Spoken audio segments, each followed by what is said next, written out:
vocabulary of man, there is a simple word. A word of only 6 letters, but one fraught with more portent and undercurrent than all the words in the modern lexicon. E-S-C-A-P-E. Escape.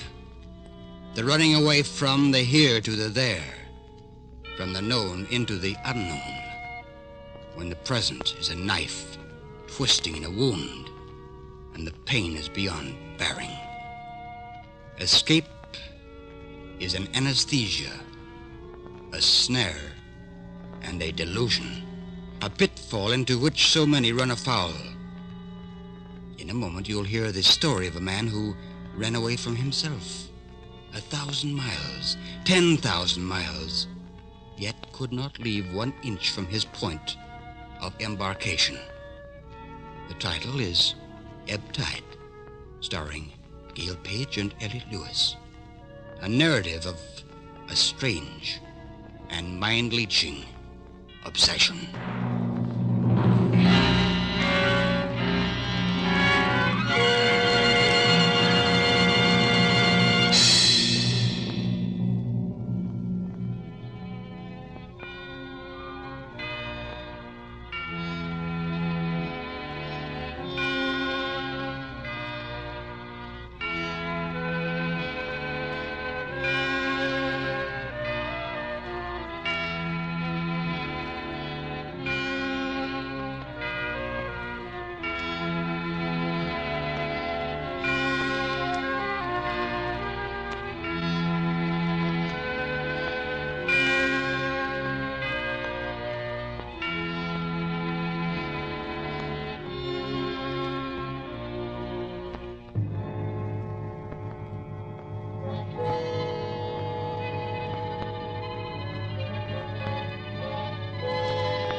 It is the inexorable order of the universe that as the mystic magnetic forces of the moon sweep the tides of earth into the high mark of flood, so again are they swept out to that shelving reach that is known as the ebb. It is of this that we speak, the low level in which man, in his equation of life, occasionally finds himself, when the forces of hope and courage and ambition and faith are swept up beyond sight by a strange, inexplicable toss of fate. To quote the master, as the tide goes clear out, so must it always come clear in. That the line of failure and success is so fine that man scarcely knows when he's upon it. And thus, in a great hospital, a small group of men are gathered. Let us call them men in white. The scene is one of dignity, of scholarship and learning. White-haired Dr. John Cummings, chief surgeon, is speaking. Gentlemen, we are gathered here this afternoon to pay tribute and respect to a colleague, a gentleman whose skill in the surgical theater and whose keen understanding of human ails belies his age and commands for him our deepest admiration and pride in calling him one of us. Gentlemen, it is my honor to present the Schofield Award of Medicine to Dr. Philip Halstead. May I state in passing that Dr. Halstead is the youngest man of our profession to ever receive this award.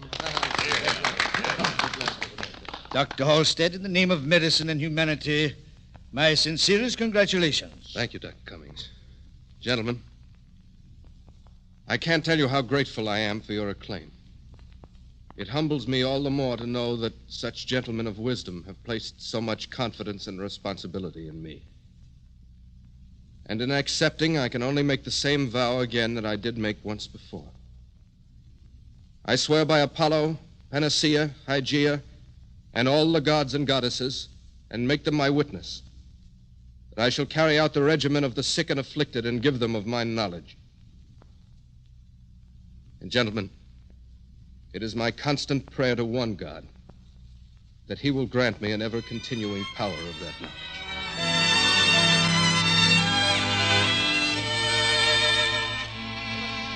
Phyllis! Phyllis! Oh. I beg your pardon. Why, Phil, what on earth are you doing home at this time of day? Mr. Danvers, may I present my husband, Dr. Halstead? How do you do, Doctor? Quite well, thank you. Mr. Danvers is an old friend of mine, dear. He just dropped in to say hello. Extremely nice of him, I'm sure. Now, you better run upstairs, darling, and change clothes. You smell like a hospital, and it positively makes me sick. I'm not staying, Phyllis. I'll be home later. Goodbye. Goodbye, Doctor. Phil! Dear. Isn't he dreadful, Reggie? He's got a jealous streak in him a yard wide. Well, do you blame him, my dear? After all, coming home and finding your lovely wife being kissed by another man.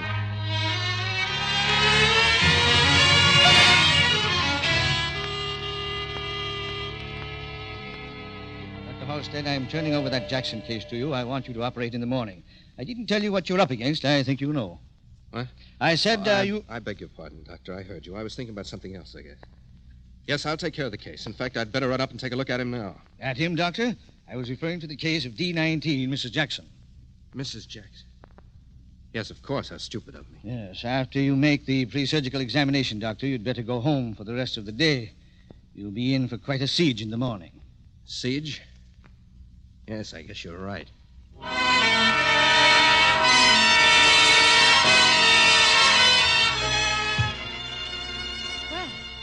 you finally decided to come home. Do you know what time it is?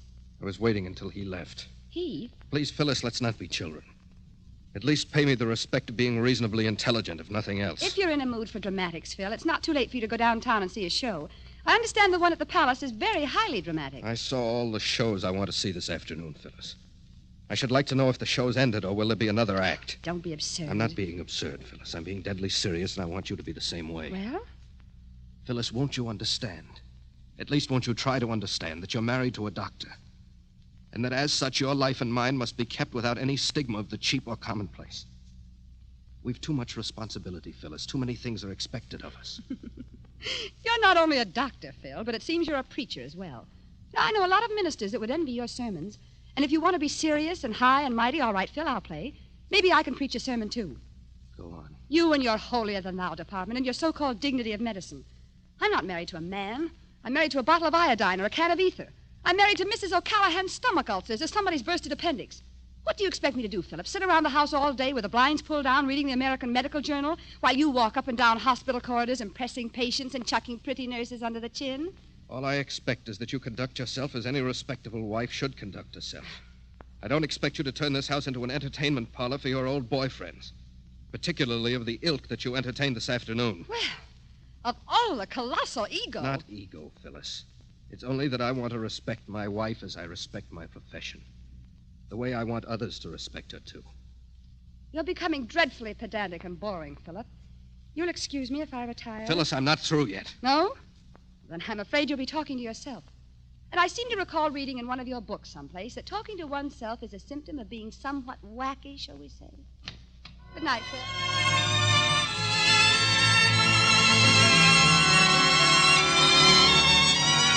And then one night, when Dr. Halstead returned to that domain he had called his castle, he was stopped by a silhouette against the cinematic screen of the window shade. What he saw we shan't repeat. But in that moment of seeing, the house crumbled and the tides swept out to the sea. And that next morning, a patient died under the knife of Dr. Halstead. A death that should not have been, but was.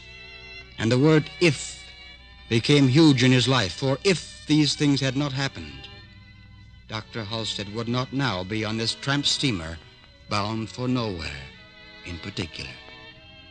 And he would not have been in the bar as he is now.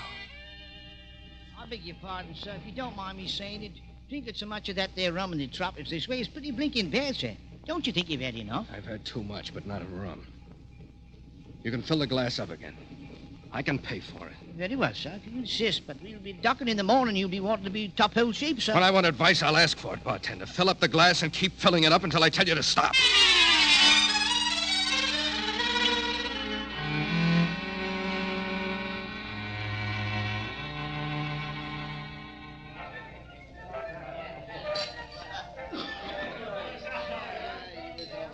Howdy, mister. Hello. Welcome to Tahiti. Mind if I sit down? No. I saw you got off the boat this morning. Must be planning to stay a while, huh? Maybe. Well, how's about buying a girl a drink so we can toast to your happy stay here, huh? A drink?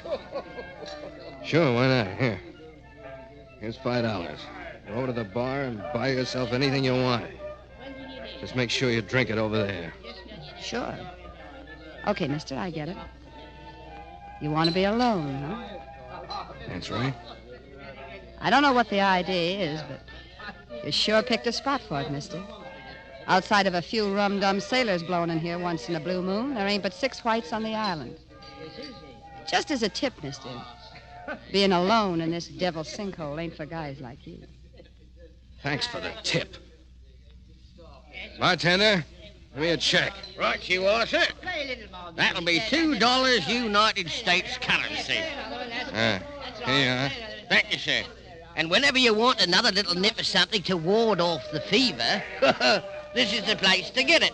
Nothing but the best. That's what I carries. I'm sure you do. Wait a minute, mister. Here's your $5. I ain't thirsty just now. You can buy me a drink some other time. You better buy yourself one right now so you can drink to my long and happy stay here. That's what you said, isn't it? And for God's sakes, do it and leave me alone.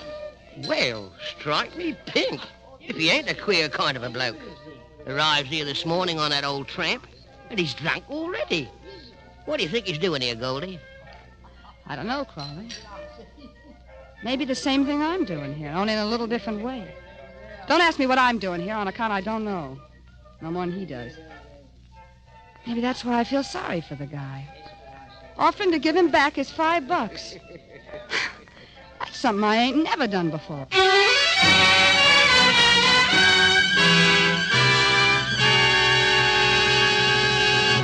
Heat, rum, bitterness, frustration.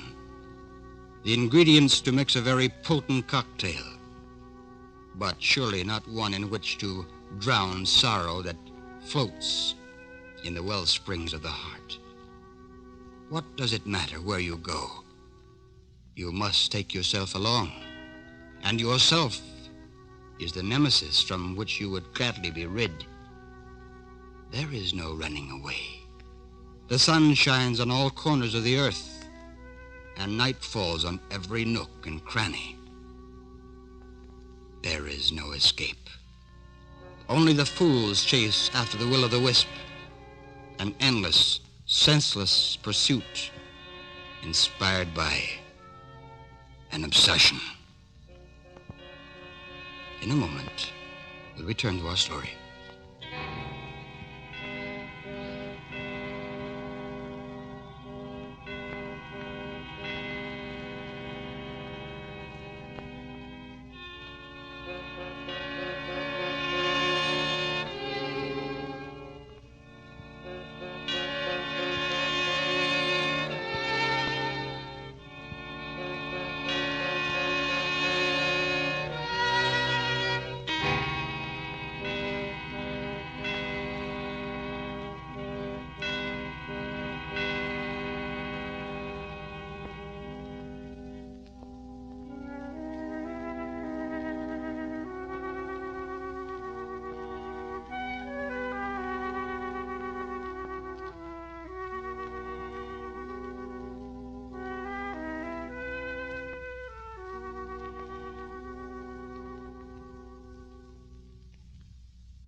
In that dark and abysmal world of defeat, wherein a man lives not for the future, but in the shadows of the past, where there is no longer the rising dawns of tomorrow, but only the sunsets of yesterday, there is but one compelling desire: escape. But escape into what, and into where? Some men toy with the grim thought of death, but That is the crumbling portal of the coward, the long sleep, and the eternal blackout. Philip Halstead is no coward, paradoxical as it may seem. His is the resolute will to remain alive with the torturing apparitions of his memories that are always the companions of the sensitive. To remember what he was, what he could have been, and what he is now. And thus, Dr. Philip Halstead has existed on the remote islands of Tahiti for the turning of 3 months. I say existed, for surely a man does not live in the blurring fog of rum and heat and the moldering dank earth of the forgotten atolls of the southern waste. Empty. Crawley! Crawley! All right. Don't be pounding the table like that. What'll it be for you? The bottle's empty, Crawley. Fill it up again. Righto, me hearty. As soon as you pay up for the last one. The last one. Is the gentleman's credit any good? Credit? Not on this blooming island. It isn't Mr. Halstead. Wait a minute. Did you say Mr. Halstead? I did, and what of it? What of it? Nothing. That's right, Crawley. Mr. Halstead. Just plain Mr. Halstead. Now, look here now. You've been on this blinking place for 3 months now. You spent your money, and there ain't no more coming in. What are you doing here? It's a secret. You don't say. A secret it is. Maybe there's a treasure buried on this here island somewhere, eh? Pirate treasure, maybe. Don't make me laugh. All right, Crawley, I won't, and I'll tell you my secret, what I'm here for. I'm here to get drunk. Good and drunk and stay drunk. Well, that's all right with me, providing you pays for what you drinks. Now, come on now. Hand over for the last one. This is all I got, Crawley, every cent of it. Blimey. A couple of coppers. And what do you expect to buy with that? That's all I got, Crawley, and I'd like a drink. Oh, you would? Well, you ain't getting one. I'm no charity institution. What's the matter, Crawley? Me bucko here's broke, and he wants a drink, he does. Just like a blinking toffee is. I'll sign a chit for it, he says. Like this here place was a bloomin' officers' club or something. I'll buy him a drink. No, you won't. Thank you. I pay for my own. Listen to him talk, will you? How about paying for the last one? I'll have to owe you for it, Crawley. No, you'll have to owe me for it. Why, you blinking sot. It's just blokes like you that takes the profit out of business. Now, come on, out you go. Oh, don't do that, Crawley. I'll pay for it, whatever it is. Oh, no, you won't. He goes out of here, right on his head. Now, come on here. Out you go, like this. 1, 2, 3. Hey, Crawley! Now, don't waste your time feeling sorry for that bloke. He ain't no good for fair, that one. And you stay out of here, see? The next time you come in, I'll slit your throat and use you for fish bait.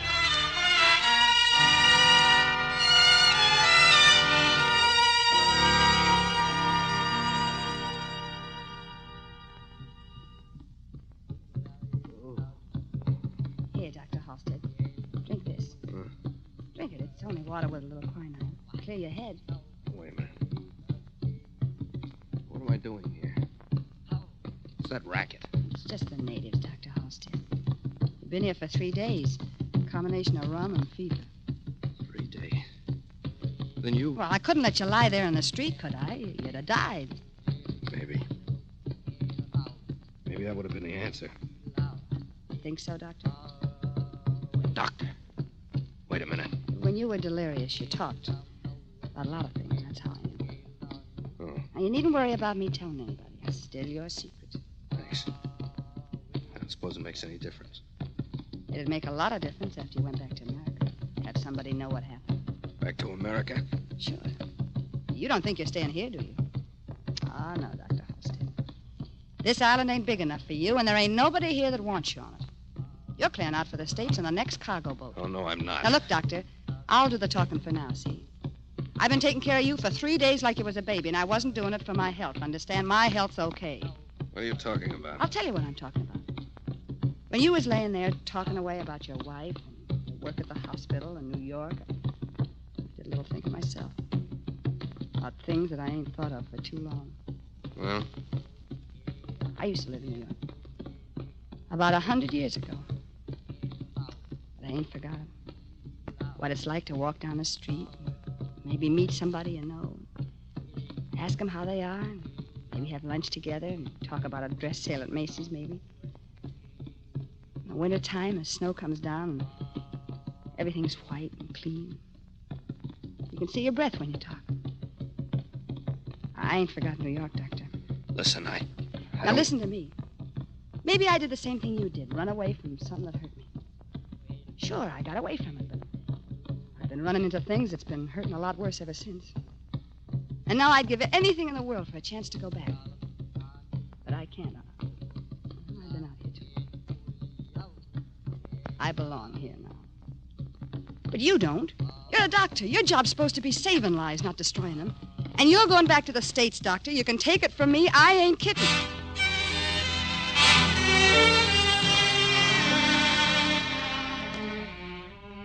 A week from that day, when Goldie, whose last name we don't know, spoke of home in America to Dr. Philip Halstead, the inter-island cargo boat was due in the lagoon of the tiny island of Tahiti.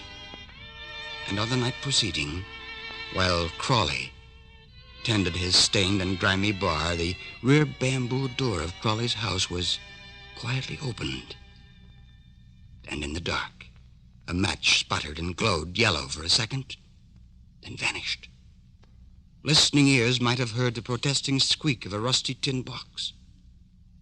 A moment's hesitation, and then the door was opened again as quietly as before, and then shut, and a shadow vanished into the velvet night. Howdy, mister. Looking pretty chipper these days, ain't you? Thanks to you, Goldie. Ah, forget it. Did you come in for a drink? There's one on the house tonight on account of the cargo boats due in tomorrow morning. No, thanks, Goldie. Just came in to say hello, have a look at the bright lights. Ah, come on. You'll have just one with me, won't you? Sort of a toast to you getting well. How's about it? Well, all right, I guess. If they're on the house. Sure. Hey, Crawley, a couple of rum slings for the customers. All right, this once. But I don't want no more guff off that bloke. I don't think I'd better stay, Goldie. Ah, forget it. Crawley didn't mean nothing. You going to be down to the wharf in the morning when the boat comes in? No, I'm taking a canoe going over to one of the islands. I'd like to have a look around. Sure. Well, here you are. Here's your drinks, and that's all you're going to get, understand? Sure, Crawley, sure. Here's yours, Doctor. And here's looking at you and wishing you lots of luck. Thanks. Same to you, Goldie. There'll be quite a time tomorrow when the cargo schooner comes in. Be some letters, maybe, and some newspapers from America.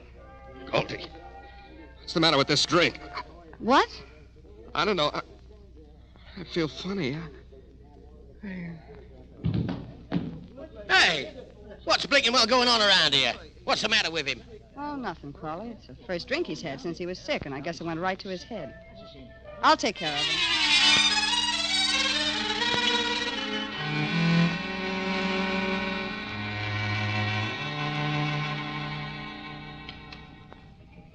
I beg your pardon, sir, for intruding, but I was just wondering if you were all right.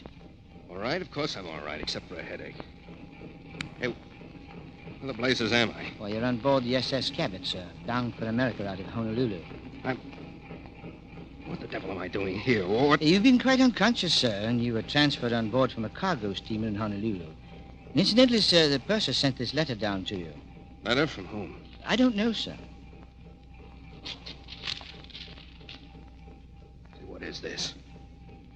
100, 2, 3, 4. $500. Where did this come from, Stewart? I'm sure I don't know, sir. Perhaps there's a note. Yes, there is. Dear Dr. Halstead, told you I wasn't kidding, and I wasn't. Goodbye and good luck. Say hello to New York for me. Goldie. P.S. If you ever want to return the money, you can send it to Crawley. He was the one who furnished it. Again, good luck. Goldie.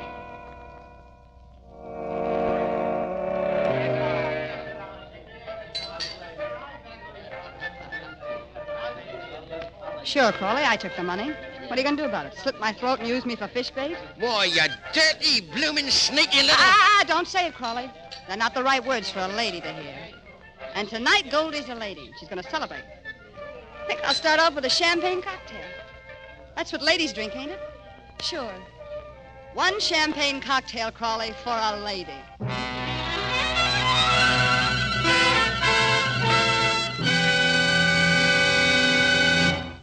And so the powerful, inexplicable force of the lunar satellite creates the sorcery which swings the tides in full cycle. What was ebb tide is now flood tide. But out there beyond the curving line of the horizon, Goldie remains trapped in a snare of her own weaving. But through her simple act, she has thrown off the yoke and the ties of her deep-rooted and intertwining obsession. In a moment, I'll return and tell you about our story for next week.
Next week, you will hear the story of a little man of destiny who changed the entire position of the world, brought fear into the hearts of untold millions, and made a hero out of a man named Wellington on a field called Waterloo. It is the narrative of the little man of destiny, starring Louis Merrill as Napoleon Bonaparte. A gripping, driving, goading saga.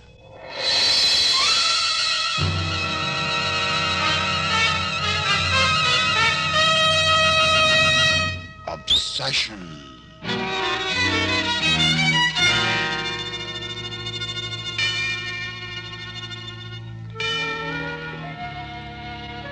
Our story was produced and transcribed by C.P. McGregor in Hollywood.